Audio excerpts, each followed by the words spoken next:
할렐루야. 2월 20일 오늘도 하나님의 말씀 가운데 나아가는 주님과의 동행이 되기를 주의 이름으로 축복합니다. 13장부터 봅니다. 찬송가 438장을 보면 내 영혼이 은총 입어 중한죄짐 벗고 보니 슬픔 많은 이 세상도 천국으로 화하도다. 할렐루야 찬양하세. 내 모든 죄 사함 받고 주 예수와 동행하니 그 어디나 하늘나라. 주 예수와 동행한다는 것, 예수님과 동행한다는 것, 주님 안에 거한다는 것, 그것을 우리가 굉장한 환상과 귀한 역사, 주님이 맨날 우리에게 말씀하시고 이런 것을 꿈꾸는 경우도 있습니다. 성경이 말하는 주님과의 동행은요, 그렇게 이상한 역사들이 나타나는 것, 특별한 역사가 많이 나타나는 것, 그것을 주님과 동행이라고 하지 않습니다. 하나님과 동행이라는 것은요, 이스라엘 백성들이 출애굽한 이후에 성막을 통하여서 우리에게 증거합니다. 하나님과 동행이라는 것은 뭐냐면 말씀이 앞서가고 그 말씀 가운데 이스라엘 백성들이 따라가는 것, 이것을 하나님과의 동행이라고 이야기합니다.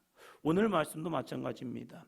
신명기 13장에서 이렇게 말씀을 시작합니다.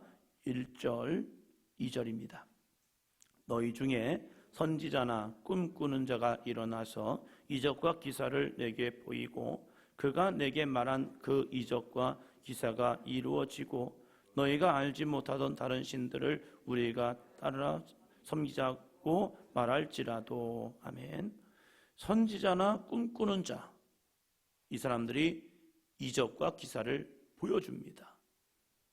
이적과 기사가 보여질 때에 우리는 이렇게 생각합니다. 와! 민수기에서 그런 사람이 있었지요. 발람이라는 선지자요, 점장이요. 그런 어떠한 역사가 나타났고 표적과 이적이 나타난 것 같습니다. 그러니까 발락이라는 모압왕이 이 발람을 데려다가 이제 이스라엘을 저주하게 한 거죠. 우리가 신앙생활하면서 꿈을 꾸거나 이적과 기사를 보여주면 굉장히 와 하면서 동경합니다.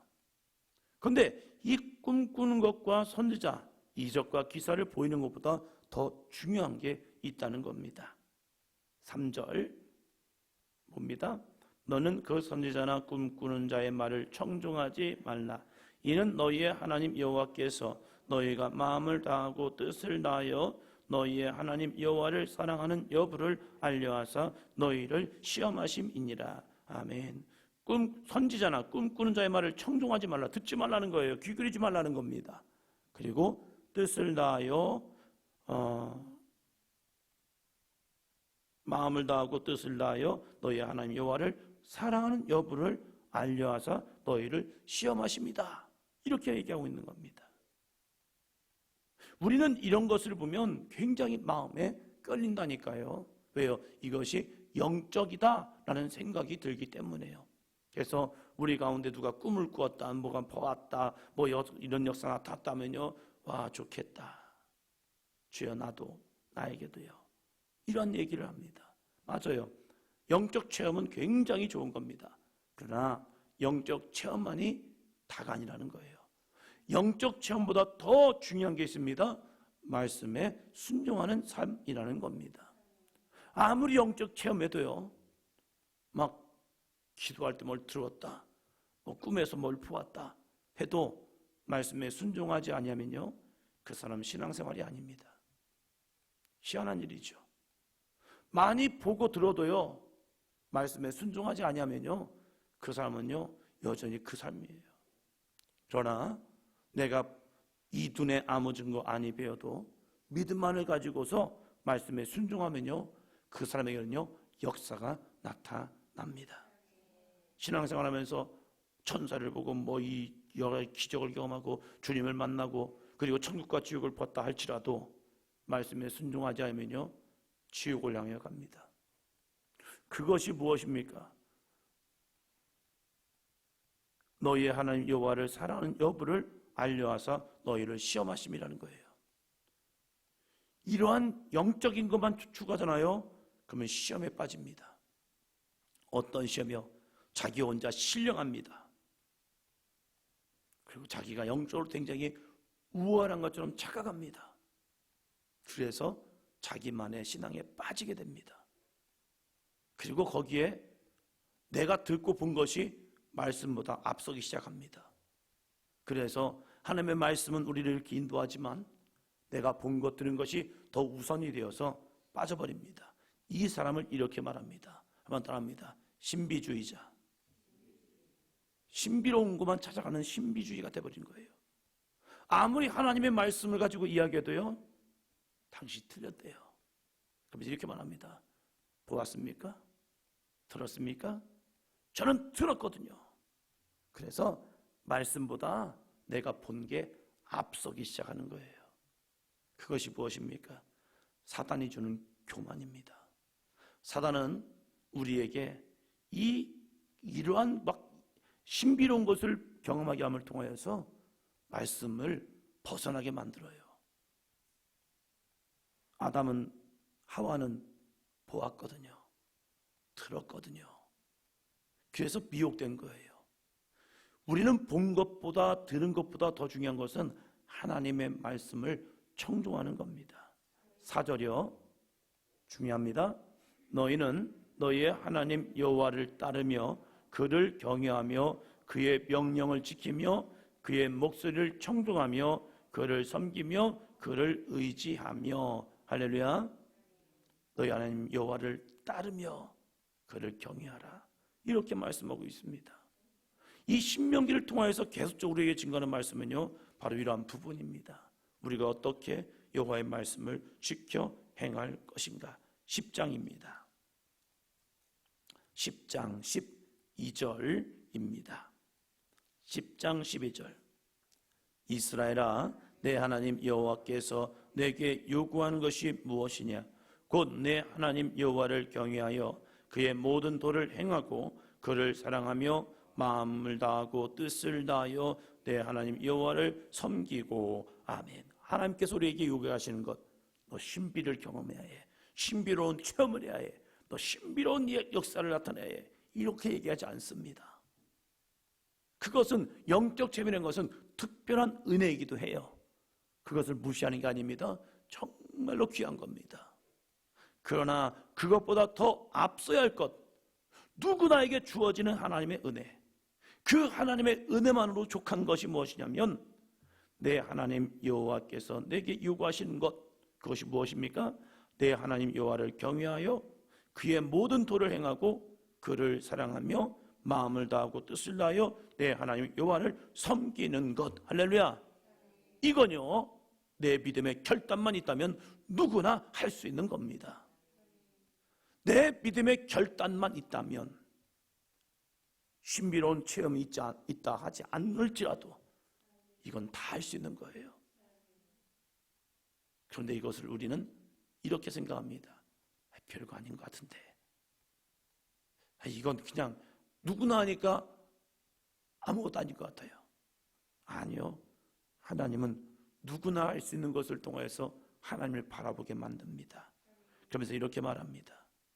왜 우리는 하나님의 말씀을 듣고 지켜 행해야 하는가? 그것은 우리에게 부담이 아니라는 거예요. 사단은 우리를 그것을 부담스럽게 얘기합니다. 말씀에 순종하는 것, 주의 길을 따라가는 것, 하나님의 말씀을 듣는 것, 청종하는 것, 이건 좀 그런데, 이거 이렇게 살면 나는 불행하지 않을까? 나 이거 내 모든 것을 다 내려놓으면 나는 뭐 가지고 행복해 할까? 13절이요. 별표 한번 내시기 바랍니다. 13절 같이 합니다. 내가 오늘 내 행복을 위하여 내게 명하는 여호와의 명령과 규례를 지킬 것이 아니냐. 내가 오늘 내 뭘 위하여서요? 행복을 위하여 내게 명하는 여호와의 명령과 규례를 지킬 것이 아니냐. 우리가 진짜 행복한 삶은요, 여호와의 명령과 규례를 지킬 때에. 할렐루야.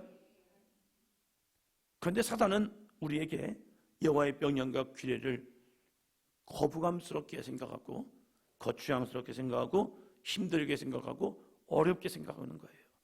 그래서 하나님의 말씀을 떠나면 나는 굉장히 행복할 것처럼, 내 생각대로 내 방법대로 살아가면 나는 더 행복할 것처럼. 그러나 행복이 아니라 불행이 오고 있다는 거예요. 왜요? 서로 간의 신뢰의 파괴 때문에요. 행복이 아니라 불행이 와요. 아담과 하와가 여호와의 명령과 규례를 지킬 때, 선악과 열매를 먹지 아니할 때는 그들은 참으로 영육간에 행복했습니다. 그래서 너는 내 뼈 중에 뼈요 살 중에 살이다, 너와 나는 하나야 라고 합니다. 그러나 이 사단이 주는 유혹, 그래서 선악과를 먹고 나서 그들에게는 뭐가 찾아옵니까? 불행이 찾아옵니다. 불행의 시작은 무엇입니까? 언약을 깨버리는 거예요. 너와 나와 약속을 깨버리는 것. 남편과 아내가 소중한 언약을 깨버릴 때에 불행은 찾아옵니다.